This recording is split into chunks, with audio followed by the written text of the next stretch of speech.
आज आपण हिरव्या मिरचीचं बेसन करणार आहोत। त्यासाठी सर्वात प्रथम लागेल 1 वाटी बेसन, शेंगदाणे, भाजलेले शेंगदाणे, कोथिंबीर, अद्रक, मिरची, लसूण आणि जिरे। हे सर्व बेसन सोडून हे सर्व साहित्य आपण मिक्सरच्या भांड्यात बारीक करून घेणार आहोत।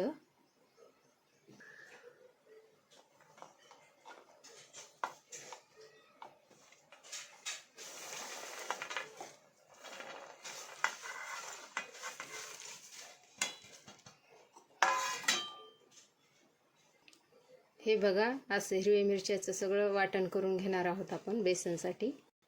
आता कढई तापवायला ठेवलेली आहे आपण। आता त्यामध्ये गरजेनुसार तेल टाकणार आहोत। तेल टाकल्यानंतर मोहरीला चांगलं तडतडू द्यायचं।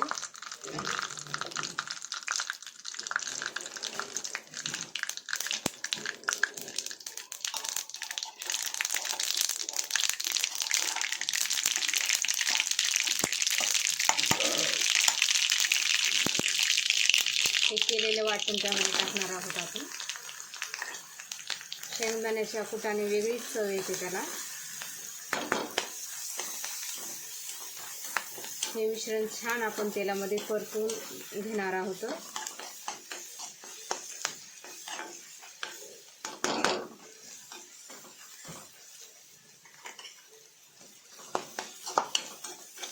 खमंग वास सुटलाय। चवीनुसार मीठ, हळद, हे सर्व साहित्य व्यवस्थित परतून घेणार आहोत आपण।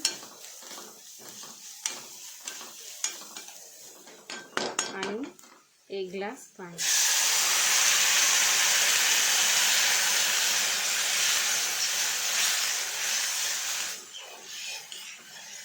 हिरव्या मिरच्याचा खरडा टाकून बेसन असं भयंकर तिखट आणि झणझणीत लागतं।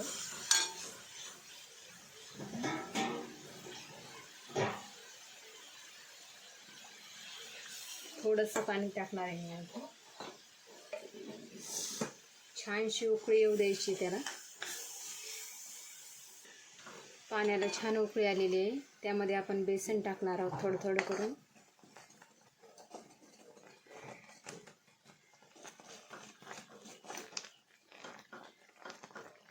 सर्व गुठळ्या व्यवस्थित फोडून घ्यायच्या।